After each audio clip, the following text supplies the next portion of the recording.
Good morning. This morning I read some very strengthening words to me in 2 Timothy. Uh, and I just want to read them and kind of share the tone. Again, I did an overview of Timothy. I hope you guys heard it a couple days ago. But the idea is he is sent into a den of wolves, basically, that have been diverted from teaching the faith and are giving heed to seducing spirits and doctrines of demons. They've turned aside to vain jangling. They want to be teachers of the law. They're overthrowing the faith of some, and the whole church is filled with this. And Timothy is sent in to speak sound doctrine in the midst of all that, and to exhort and rebuke and correct. I mean, I can't even imagine, but I can imagine. There is every bit the toxic situation that we see in YouTube in Ephesus at the time that Paul wrote these letters to Timothy. And they seem so strict because Timothy's been commissioned with the gospel, and it's a stewardship, and it's a calling from God himself, and he's got to be faithful to it because it is salvation. And of course he gets discouraged. It almost shuts him down. And Paul's words to him are not the kind of words of comfort that we would typically expect to receive from our friends if we're just out for ourselves.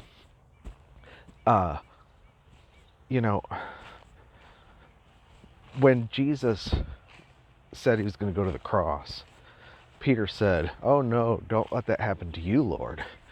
And the Lord said, "Get behind me, Satan, for you consider not the things of God, but the things of men." That was Peter wanting to comfort his flesh by tempting him to make a detour from his calling, by tempting him to consider the things of men rather than the commission that he received from God, the commandment he received from God, which was to lay down his life for the sheep. And so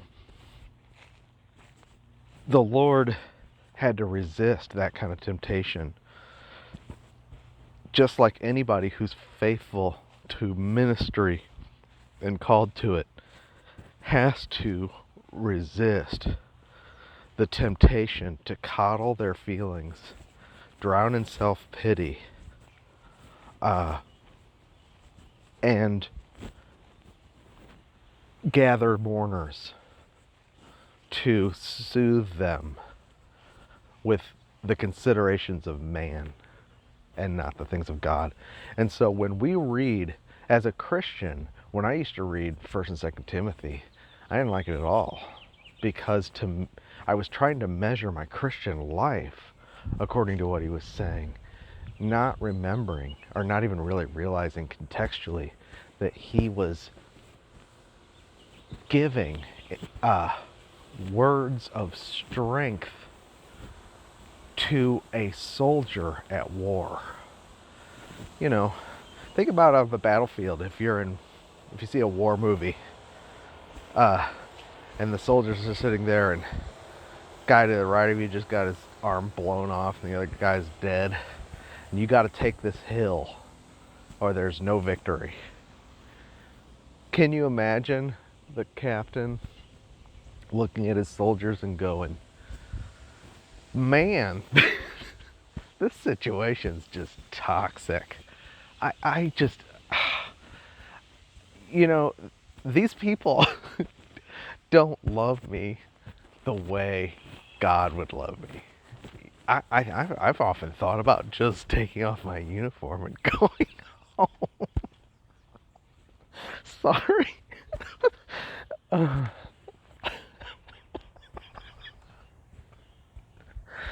Um, you don't hear that from Paul. Sorry. Anyway, let's read. Let's read how Paul addresses Timothy. Oh my gosh.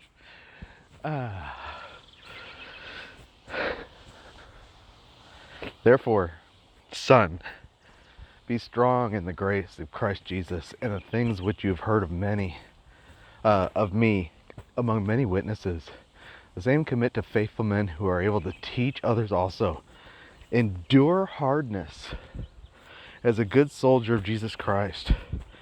No man that wars entangles himself with the affairs of this life, that he may please him who has chosen him to be a soldier. Nobody chooses to be a soldier, really. I mean, unfortunately, we didn't enlist for battle the way you do when there's a draft and you go down and sign up at the office for a war. We were told that we're going to be saved, and that's what we wanted. But then as we started to really enjoy the implications of our salvation, and it became our very life, we discovered we were in enemy territory and there's a war being fought. It's like all of a sudden you discovered you got to put on a uniform and start fighting. It's a little different. But anyway, he says, no man that wars entangles himself with the affairs of this life. They may please him who chosen to be a soldier. You find out you're chosen to be a soldier. A soldier. And if a man also strive for masteries, he's not crowned except he strives lawfully. The husbandman that labors must be the first partaker of the fruits. Consider what I say, and the Lord will give you these understanding in all things. These three things, on the one hand, you got to see you're a soldier and you're fighting a war. Don't entangle yourself with the things of men. That's not to say don't have a life and have comfort and a marriage and all that. What he's talking about is don't let anyone detour you from your ministry by allowing you to give in to your self-pity. And if a man also strive for masteries, yet he's not crowned except he strives lawfully. This is in contrast. This is about keeping a good conscience, in contrast to those who have a seared conscience and are teaching things they shouldn't, and are there to please themselves. Their ministry is just a method for them to please themselves. The husbandman that labors must be the first to partake of the fruits. In other words, you can't minister anything that is not your food first. If this isn't real to you, it's not going to be real to anyone else. What you're feeding people is your food. That's why you can't walk away from it. Because that this is what's necessary to survive. The gospel is your food. Of course you can't deviate from it. You could deviate from it if you were doing something to satisfy yourself, to make a name for yourself, and things got rough. And it turned out to not be fun anymore. But if you realize that even if I leave the battlefield, I'm fighting because I'm presenting the food that I survive on. So I still need that food. Even if I leave the battlefield, I still need that food. Am I going to deprive it from others? Deprive others of it? You know what I'm saying? Remember that Jesus Christ of the seed of David was raised from the dead according to my gospel, in which I suffer as an evildoer, even unto bonds, but the word of God is not bound. Look, the gospel is not going to make you the good guy. Yes, the gospel is the good thing, but you're not going to be perceived as the good guy. You're going to be slandered as an evildoer. I'm in prison here. So it just kind of reminds me sometimes I've talked to Tim Henderson a couple times when I've been going through it. I'm like, man, I can't believe how people are accusing me. And then I remember who I'm talking to. And it's just ridiculous because he gets more accusations in 5 minutes than most of us will see in our whole life, I mean, he is a target. How can I talk to him about my problems? And that's kind of like Timothy might have been thinking that too. I was in my self-pity party, but now I got to remember Paul is in prison. All the churches from Asia have turned from him. The Judaizers have destroyed his reputation among the churches. And he is counted as an evildoer among many of the churches, and only a very few are standing with him. Very few. How can I complain about my situation, Therefore, he says, I endure all things for the elect's sake, that they may obtain the salvation which is in Christ Jesus with eternal glory. And I endure everything, he says, for the sake of God's children. And it's not, see, that's so high we can't even understand it. And yet, if you are a husbandman that's the first partaker of the fruits, that means this is your survival. You fight because it's the only way you can survive. You're fighting for the food. I mean, it's once you realize you're fighting for the food, you don't get to stop or you die. I mean, that's the idea, is that, look, if we stop fighting for the food, then we will all starve to death. This is a desperate situation, and we are all invested in it, and none of us can just leave the battlefield because it got uncomfortable. It's a faithful saying, for if we be dead with him, we shall live with him. And if we suffer, we shall reign with him. If we deny him, he will deny us. But if we believe not, yet he abides faithful, and he cannot deny himself. This is very strict, but he's talking about ministry.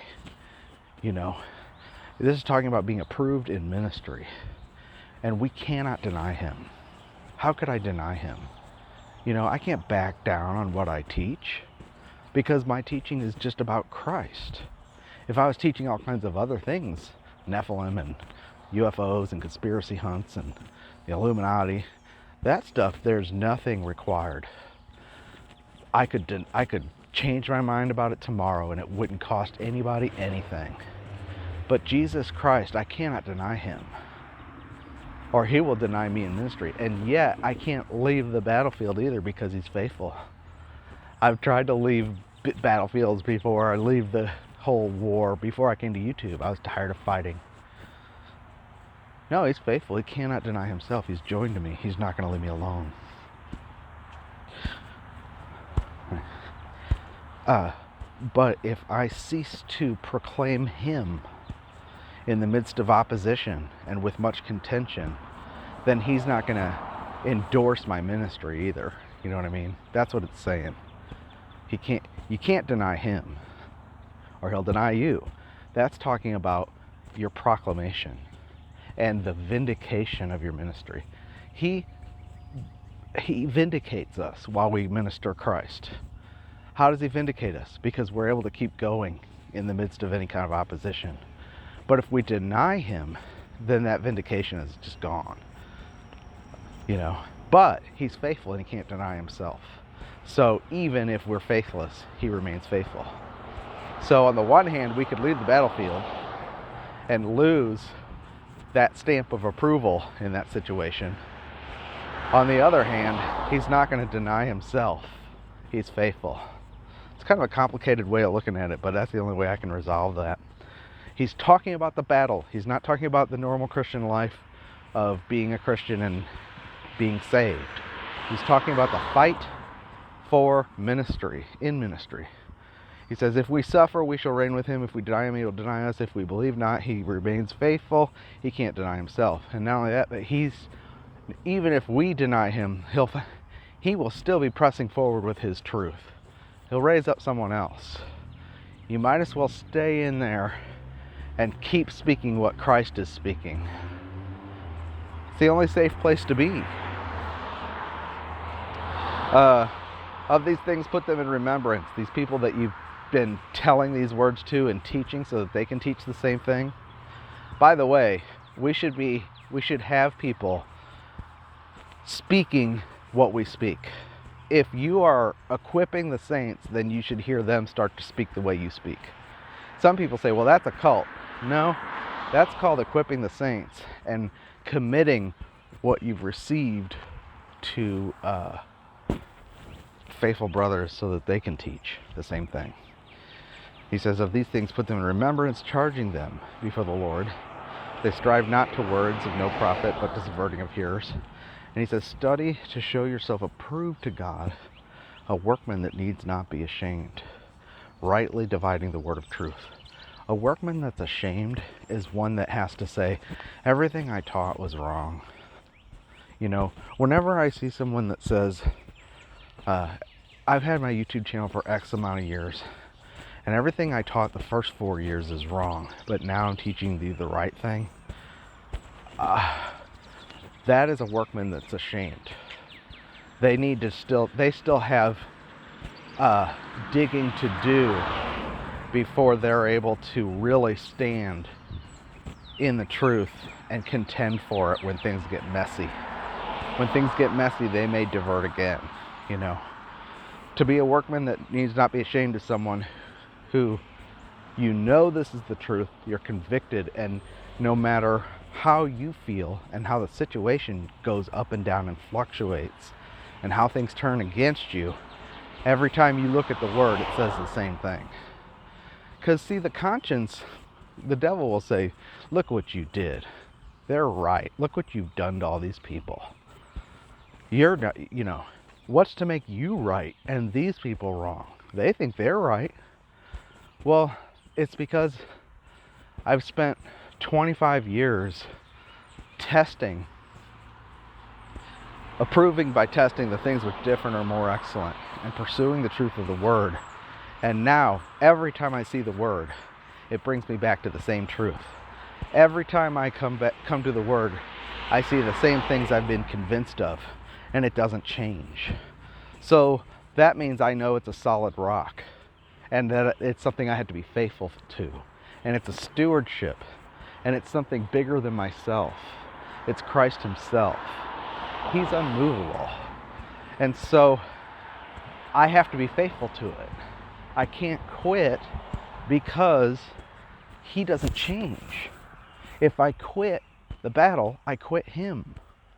Because again, this is my food. Once it's your food, it's your stewardship. And once it's your stewardship, you'll find yourself in a war as a soldier, whether you want to or not. You know, if you're a teacher, study to show thyself approved of God, not of men. Remember, Paul is approved of God, and yet he's rejected of men and considered an evildoer. We should expect that. Jesus had the same thing. Woe to you when all men speak well of you. They did the same with the false prophets. No. The one who's probably right is the one who can endure the hardship and keep pressing on and preaching Christ no matter what people say about him. Study to show thyself approved, right? But shun profane babblings. We didn't hit all this. Their word will eat as it does a canker. It's like a cancer, of whom are Hymenaeus and Philetus. These people had bad eschatology that was overthrowing people's faith, making them think that the resurrection had already happened, they were already in the day of the Lord, all that stuff. Bad eschatology is a problem if it produces fear and overthrows faith. Who concerning the truth have erred, saying that the resurrection is past already, and overthrow the faith of some. Look at that. Nevertheless, the foundation of God stands sure. Having this seal, the Lord knows those who are his. Let every man depart from iniquity who names the name of Christ. Then he says, but in a great house there are not only vessels of gold and silver, but also of wood and earth, some to honor, some to dishonor. Now, the ones that seem to be honored by men are dishonored by God, because the things that man prizes, God despises. But the ones that have no honor among men are honorable to God, because he says of them, the world is not worthy. Don't expect to be liked. If a man therefore purges himself of these, he shall be a vessel of honor, sanctified and meet for the master's use and prepared for every good work. Purges himself from what? Purges himself from the vessels of dishonor. What he's saying is that there are silver and gold. This is just like silver, gold, and precious stones versus wood, hay, and stubble. But these are people. There are vessels in the house that their whole ministry is just wood, hay, and stubble. It's all flesh. And in order for you to maintain your position and usefulness as a vessel of honor, you've got to separate yourself from these vessels. How do I know that? If a man therefore purges himself of these, he shall be a vessel unto honor, right? Prepared for every good work and meet for the master's use. Flee youthful lust, but follow righteousness, faith, charity, peace, and them with them that call on the Lord from out of a pure heart. Yes, we pursue love. Yes, we pursue righteousness and peace. But it's got to be with those who purely call on the Lord from a pure heart, with a good conscience, faith unfeigned. Not wolves and hypocrites. Not vessels of dishonor, even if they are saved. A vessel of dishonor is someone who's in the house, but he's turned aside to vain jangling. He's desiring to be a teacher of the law. He's no longer teaching God's economy. He's dwelling in the affairs of men. He doesn't see himself as a soldier, and he's drowning in a pity party anytime he's corrected. You can't run with people like that and be useful.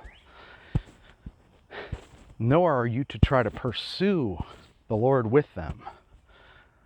They're in the house, but you've got to be able to discern the difference between silver and gold and wood, hay, and stubble. Or here it's wood and earth. That's the difference between incorruptible and flesh. Flesh folds when the pressure gets on it. It's not corruptible. But precious stones, faith, gold, silver, incorruptible things can be tested by the fire. And the more they're tested, they abound to praise and honor and glory. The more you're tested, the more you'll minister Christ. If your ministry is genuine. And if your ministry is not genuine, if it's just wood and earth, when the pressure comes, you'll give in to the affairs of men. You'll be offering them food that's not your survival, and you'll be willing to run off from the battlefield the minute things get hard. Okay, I'm just going to leave that there for now. There's so much from 2 Timothy. It's huge. It's an equipping word for those who are engaged in the battle. And when you read it from this perspective, you realize there's no easy way off the battlefield without denying the Lord. There's no way off the battlefield without denying the truth. I know that there's people who say, there's two ways to survive all this. Either as a soldier for the Lord, sustained by his life, silver and gold, or you're a sociopathic narcissist and you love the drama and it's your food. There's only two ways. Otherwise you'll fold. I've never seen anything like this. The pressure is so intense. And I'm not saying that into self-pity, okay? I'm just saying that you have to know that you're called by the Lord, and you have to know what you're fighting for. Someone who just can close down is not fighting for the same thing I'm fighting for. Believe me, I'm tempted.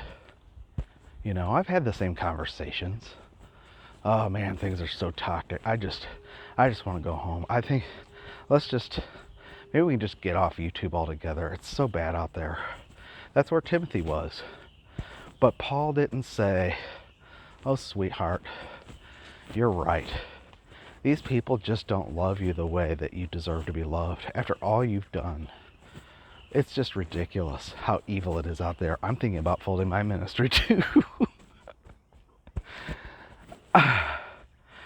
I'm laughing at myself. I'm laughing at the whole thing. But I'm also laughing at what I see, you know. There's people who threaten to close their channel down regularly as a tactic to garner support. Well, that's why I did that, you know. Well, this is my last video. This is it. I'll probably get on here and do a little video later about how I'm doing. You know, it's everyone who says this is my last video. No, I'll be back. You know, what it is they say this is my last video, and then all their subscribers say, "Oh no, we love you. We're so appreciative of the work you do," and they feed on that, and it brings them back like an encore applause. You know, or I could make a dramatic move and just completely disappear and leave the whole community wondering what happened. Don't say anything. You know, what does that do? It generates an encore applause. Jeez. I'm sorry. We are being manipulated. And while the curtain is closed, everybody's like, where did they go? What happened? What'd you do? What did I say? It's your fault, you know? And that turns into a roar that to the person ends up sounding like applause. So like, oh, I come out for an encore. I'm going to get in trouble for this one. You just got to see it for what it is. This is a battle. And Paul did not coddle Timothy's feelings or give any quarter to surrender or backing down or packing up or going home. You know, if you have a stewardship from God, then be faithful to God. If you're not faithful, it proves that you don't have a stewardship. You know, He will sustain you. And you'll be willing to endure hardship because what are you going to do? This is your food. If it's really your food, then to deviate from it is to not live. If it's really your food, to not partake of it is to starve. And you know that. So where are you going to go? What are you going to do? You got to just keep going. This is your life. So I don't know who this is going to strengthen. It strengthened me. And, you know, this is not a self-pity thing. This is the exact opposite. And I hope it strengthens others to realize that we've been given a commission if we're here. If we're genuinely here by calling, we'll be able to endure. Just remember what it is we're doing. Fight the right fight. All right, take care.